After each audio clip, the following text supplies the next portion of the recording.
Right. We'll start from the first screen because I started recording. Alright, so today's session, Managerial Corporate Finance Introduction.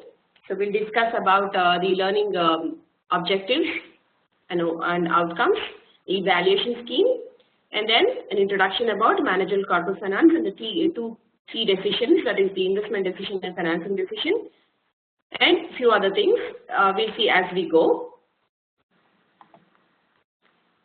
About me, I'm Varsha, and I've been in the industry for about 10 years, mainly in the IT industry in software development. And I worked as, I've been teaching in Australia, Singapore and Germany for over 5 years, and I also taught in India for 2 years. The last industry assignment that I had was with Causeway Technologies, UK-based firm, as a project manager. I'm also a certified PMB from PMI, and I've done my PhD from Monash University, Australia. So this is about me, and you can contact me. I'll give you my contact details. I think the first screen also has the contact details. It doesn't. Anyway, the contact details will be provided. If you have any questions, you could all email me. So that's the best way to contact me. And the objectives of this course, to give you a basic understanding of the underlying concepts and building blocks related to managerial corporate finance. Is the screen visible? Is this better?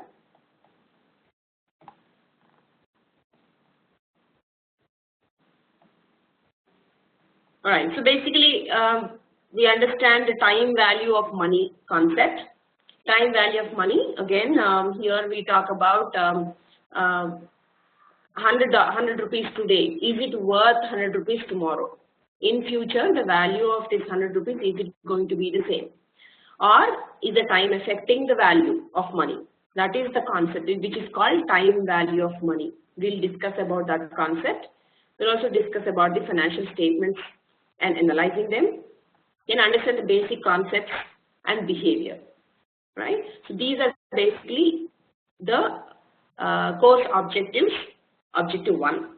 Next, we'll be looking at risk and return. In course objective 2, we'll look at risk and return. What is risk? How many types of risks are there? How do we calculate risk? How do we calculate return? Then we also discuss about the security risk, individual security risk. We discuss about portfolio risk. If you group the securities into a portfolio, what is the risk of the portfolio? How do we calculate the risk of the portfolio? And what are the diversification benefits? Diversification benefits is how can we reduce risk? If you have one security, if you have that security, if you have 100 rupees and you put all your 100 rupees in one security, meaning you're buying shares of a particular company and you're investing in that one particular company, all your 100 rupees.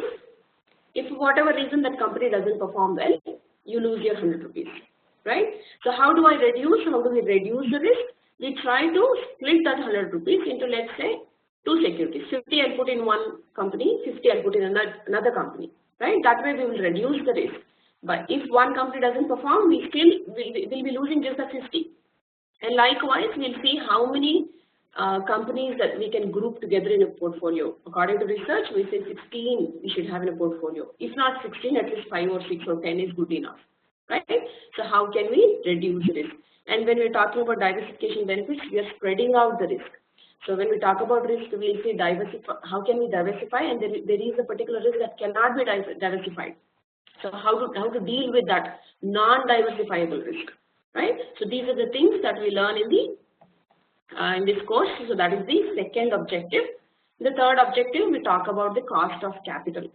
Cost of capital, again, when we talk about the decision, the main decisions, the financing decision and the investment decision. So we talk how to raise the cost in that capital, right? So these things, and then the capital budgeting. These things we discuss, that is the third objective. And fourth, we talk about working capital, composition and determination of working capital, inventories, trade management, cash, manageable securities, all these under this. And we also talk about understanding leasing and hire purchase and different types of leases and how to valuate a company, right? So we also look at the valuation. And course objective 5, we look at the management control systems, in which we look at the budget preparation, analyzing the financial performance, and performance measurement systems. These things we will discuss in objective 5. And objective 6, this is the last one, and we discuss about the project management here. An overview of a diamond framework. There's a framework called the diamond framework in project management. We'll discuss about that. We'll also see how we can analyze and manage project risk. So these are the 6 course objectives, and then we'll see the learning outcomes, what you will learn from this course. Are you all able to hear me clearly? Any issues, please type in the chat. Can you also see me? Are you able to see me?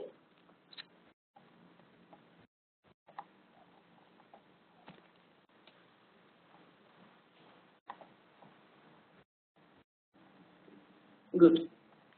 All right. So learning outcomes, how to apply time value of money concepts for valuation.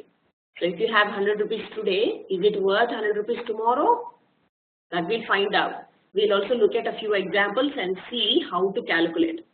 And we'll also look at if you're receiving a certain amount in future, let's say next 5 years, after 5 years, you will receive a lump sum amount of X number of rupees. And what is its worth today, right? So we call them present value, future value calculations. So if the amount is given now, what is its future value? So what is it going to, what is the value of this money in future? How is it going to change with time? And likewise, if you receive some amount of money in future, what is its present value? In today's terms, what is its value? So this is what is time value of money, and this concept we will be understanding, and we'll also look at a few problems and we'll solve some of them in the class. Then understand the basic concepts and behavior. What is basically the time value of money? We start from the basics and distinguish between the different types of risk faced by the firm and express the relationship between risk and return. Again, basically, as we go further, we try to understand each and every aspect that is discussed in the course objectives. So here we'll be talking about risk and return. And then calculate all the components of cost of capital. Then first of all, we'll see what is cost of capital. Right? The cost of raising capital, and through what sources can we raise capital. So what will be the cost? Are we raising the capital through shares or through debt? We call it equity or debt. Right? We are taking loan and raising capital, or we are trying to raise capital by issuing shares. So which we call it equity. And if you are trying to go for loans or bonds, it is debt. So if you are raising capital through equity or debt, then what is the cost associated with it? Associated with raising capital through debt, cost associated with raising capital through equity.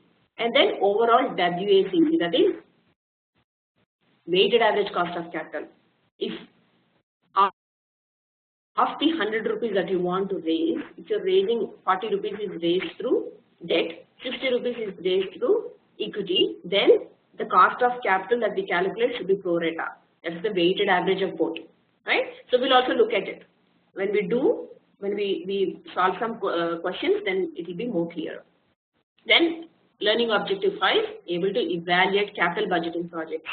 So we make decisions based on the performance of a particular project. So we evaluate the projects. So when we're evaluating the projects, then we make a accept or reject decision. If there are 4 or 5 projects that we want to invest in, we have raised capital, now we want to put that money somewhere.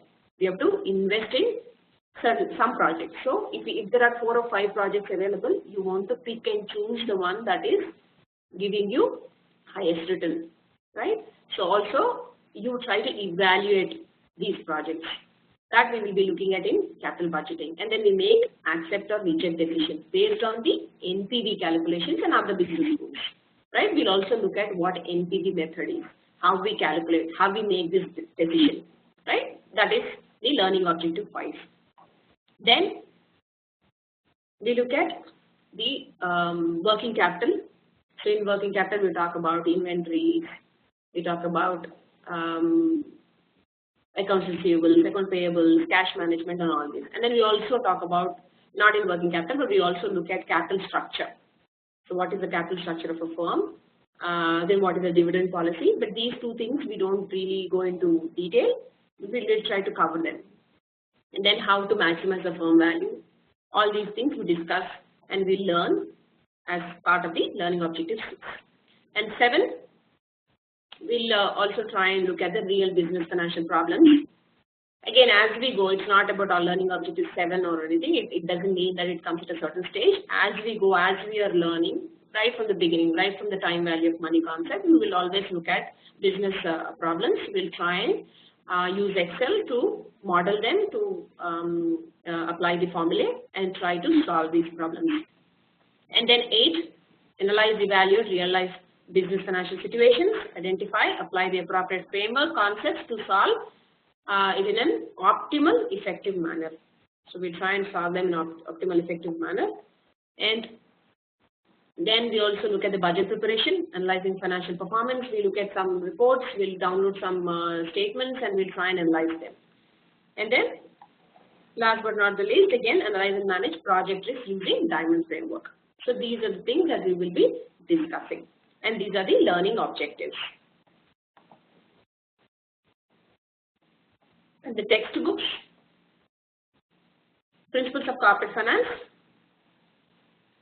Brady Mayers is the one that we are following, that is McGraw-Hill publication. And then there are some other reference books. And as we go, if I find something interesting, I will also refer, but basically you can stick to these books that are shown here, right? Did you all get to see the handout? Did you all get access to eLearn? Were you able to go through what is there in eLearn? Did you get to see the handout for this course?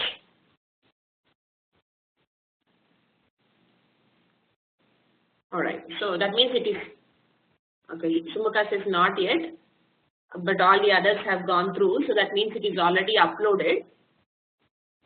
Param, Parmanand and Sasikumar, they all said they have seen it, so that means it is uploaded, so it's there in eLearn. And as you scroll through, you will also find a lot of modules which are regular, which are some of the kind of introductory modules to not just corporate finance, but general modules. So if you're interested in any of those, some of you, if you feel that you do not have the right background for this course, you may want to look at those modules that are available in eLearn and may want to go through the recordings there. So that may kind of fill, if there are any gaps, it might kind of bridge those gaps, right? So not just for corporate finance, but generally there are a few modules that may be of interest to you. Please go through those modules and see if you can understand. If you have any questions, you can always come back to me, but unfortunately I'm not able to recommend any modules for you right now.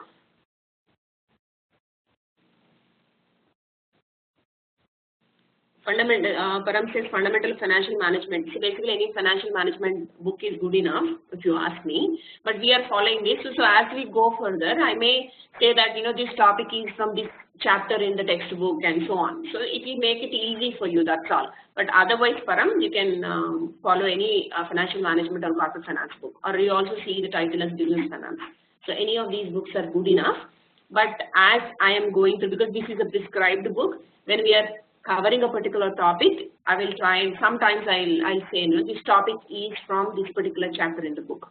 So then it will be easier for you to follow, that's all. They're there in the eLearn. Unfortunately, I'm not able to see myself. That's why I'm not able to recommend, but by next class, I'll be able to recommend. So that should not be an issue, right? So by next class, hopefully, I'll be able to recommend any modules for you.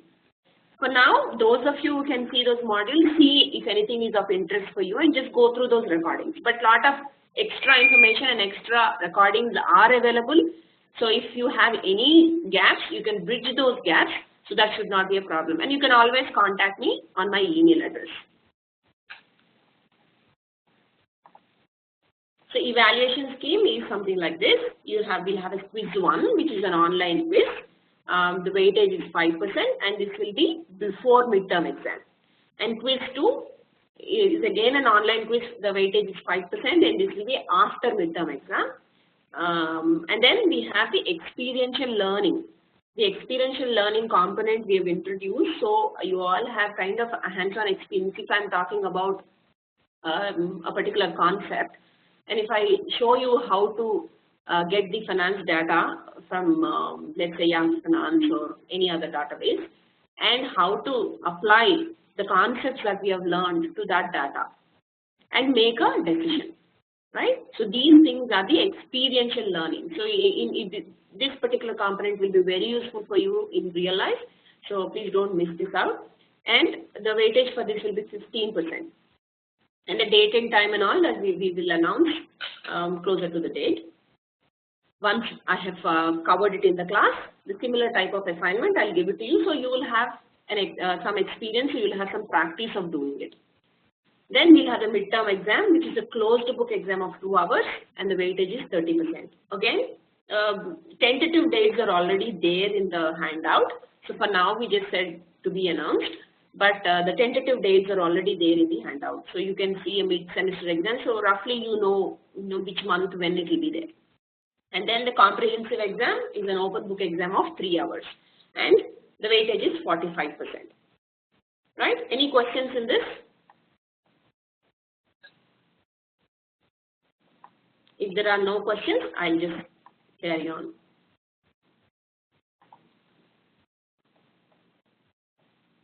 All right. So coming back to the topic. So we are talking about the business corporate finance or corporate finance. So what is corporate finance? Generally, when we talk about finance, what is finance? Finance, we say, is the study of how people and businesses evaluate investments and raise capital to fund them.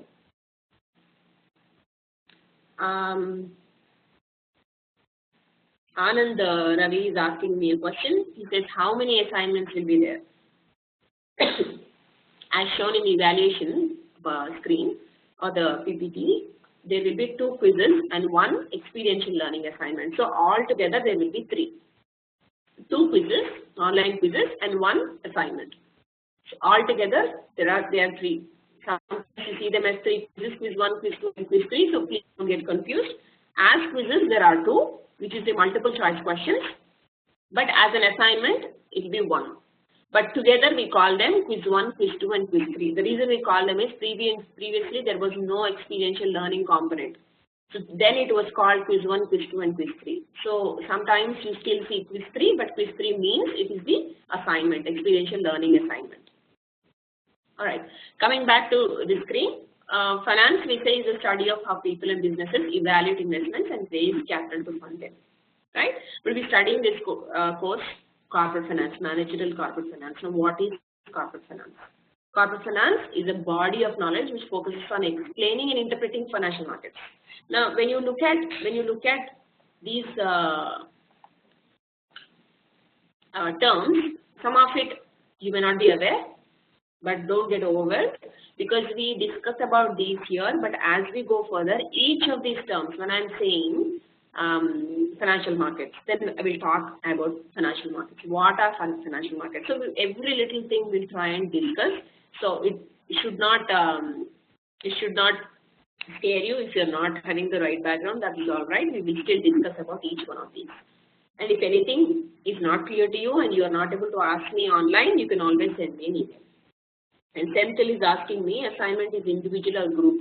Generally, I like to give it an individual assignment, so I've been giving individual assignments. So this will be individual assignment, but this is based on what is discussed in the class. I will show you for, let's say, 1 company, and I'll ask you to do the same for 5 or 10 companies, right? So it should be very easy for you, and the experiential learning component that I'm showing in the class will also be recorded and posted, so you can always replay it whenever you want and how many ever times you want, so you will be able to do the assignment. So that will not be a big thing, but it is important because it shows you how to download the data and how to evaluate, right? So that is the important part of it. I want all of you to have an understanding, and you all should be able to do it. That is the important aspect here. All right, any questions? Because I'm jumping back and forth. Is that all?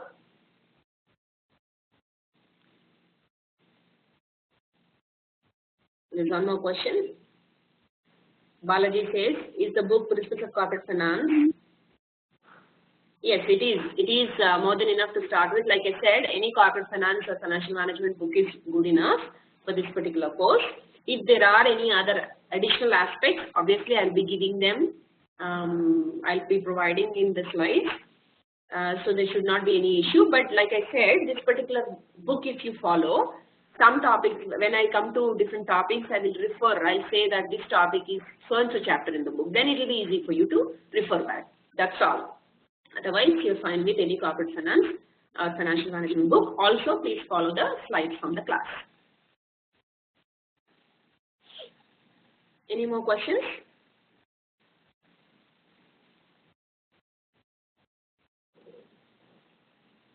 All right.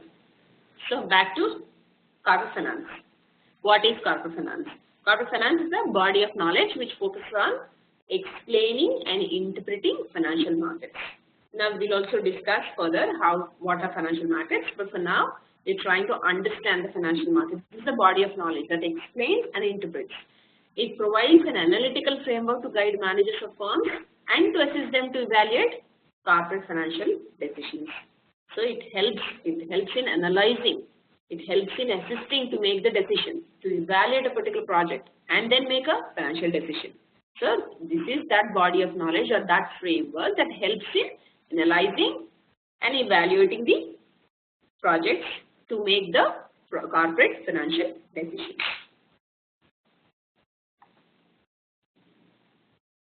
Now we often come across this, how is it different from accounting? How is finance different from accounting? Basically, both disciplines are concerned with firms' assets and liabilities. Are we all aware of what assets are and what liabilities are? I'm assuming a few of these things, but most of it I'll try and go into depth. So generally the firm has assets and liabilities. So both of them, both finance and accounting, deal with both. But accounting with its emphasis on review and compliance. So accounting, we have a certain rules and regulations. So we follow those rules and regulations in accounting. So it will generally have a historical outlook. Being something that has happened in the past, you take that data, you analyze it, and you see if you're complying with whatever is the regulation, right? That is the finance, that is the accounting. In finance, the finance emphasis is on valuation and decision making. Generally has a focus on future, right? So we have this data with us.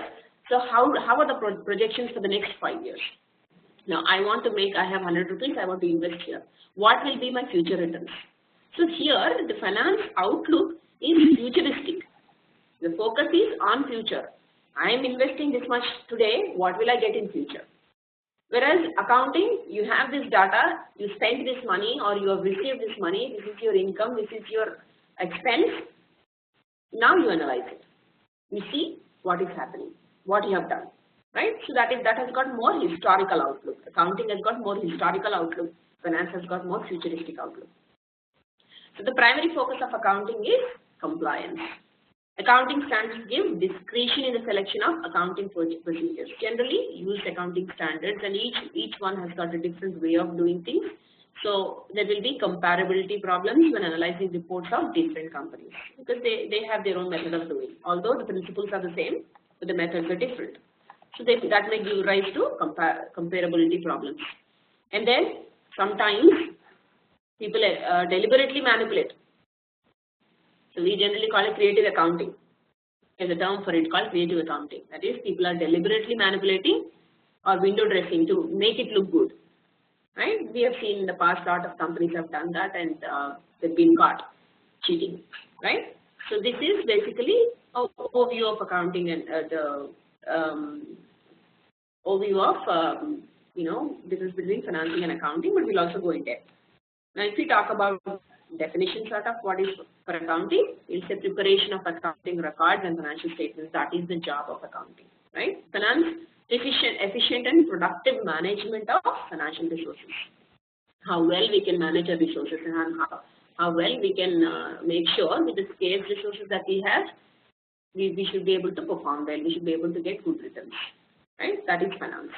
And the purpose of accounting is measuring, preparing, analyzing, and interpreting financial statements to collect and present financial information. Whereas finance is analysis of financial statements to make decisions on working capital issues. So that is the difference. Here you're analyzing and you're interpreting whatever is there. Here you're analyzing and making decisions, future decisions.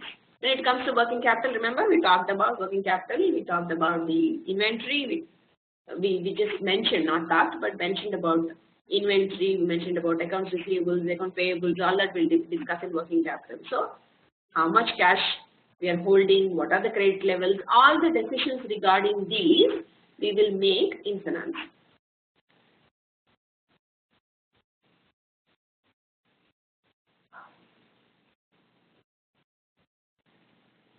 Kaderi says futuristic component of accounting is budgeting. See, in budget you are allocating, that's all. So there is no, you can say budgeting is always planning, but there is no analysis in terms of you're not trying to predict anything there. So with budgeting, can you predict anything? We're just based on again, budgeting is always this month. Let's say I'll give you a simple example. This month I have made an expense of, that's right, expenditure. So I made an expense of 100 rupees.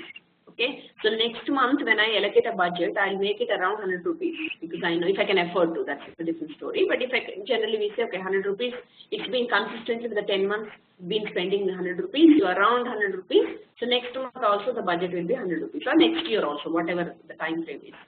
But whereas in finance, we are talking about, we're looking at the same statements, 100 rupees we have to invest. So if we have to make an investment decision, what will this 100 rupees generate? How much do I want? What return will I get if I invest in project A? What return will I get if I invest in project B? And so on. So this is more of analysis, but at the same time involving prediction, right? So budgeting, you look at what happened in the past. So accounting basically you always look at what happened in the past and then based on it you try and put some figure for future. But that will not be, that is not futuristic. You still have to look at past. Even without looking at past, I can say I have 100 rupees. I have no data of how much money I can earn with this 100 rupees. Absolutely no historical data. But I would still try and make some prediction and say, okay, the current rate of return is this much or interest rate is this much. So if I invest 100 rupees, definitely guaranteed I'll get this much of return. But if I take a little more risk, so how much more risk can I take? Again, analyze risk.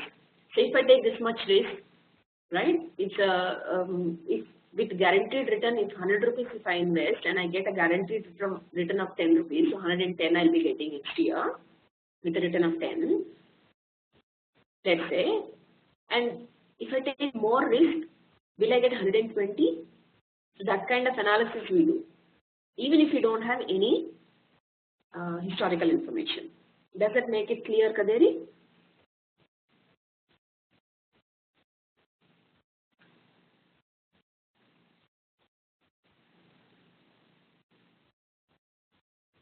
Balaji says, can we say that accounting guys collect information from past events and organize them into meaningful data for the finance people to project the future based on standard framework of calculations and decisions? You can say that. Yeah, so you basically in accounting, you look at something in the past and you make a assessment. You basically assess it. You're trying to see if it is complying. You're trying to interpret what it means, what has happened. That is what you're interpreting in accounting. In finance, you're trying to give a futuristic view to it, and you also make your decisions based on it. 100 rupees I have, there are 3 projects. One will give me 110 return, one will give me 150, and one will give me 112. Which one is better for me? Then I'll also assess risk. Okay, 112, although it is not giving me higher return, but the risk is relatively less. So 115 is giving me high return, but there is high risk, so I better not go for it. So based on my risk capabilities, I usually go for 112, right? Something like that. I'm just giving you a very crude example. And Param is saying accounting is recording the transactions of what happened. Finance is all about money management and to base out futuristic decisions. So basically, we're all saying the same thing.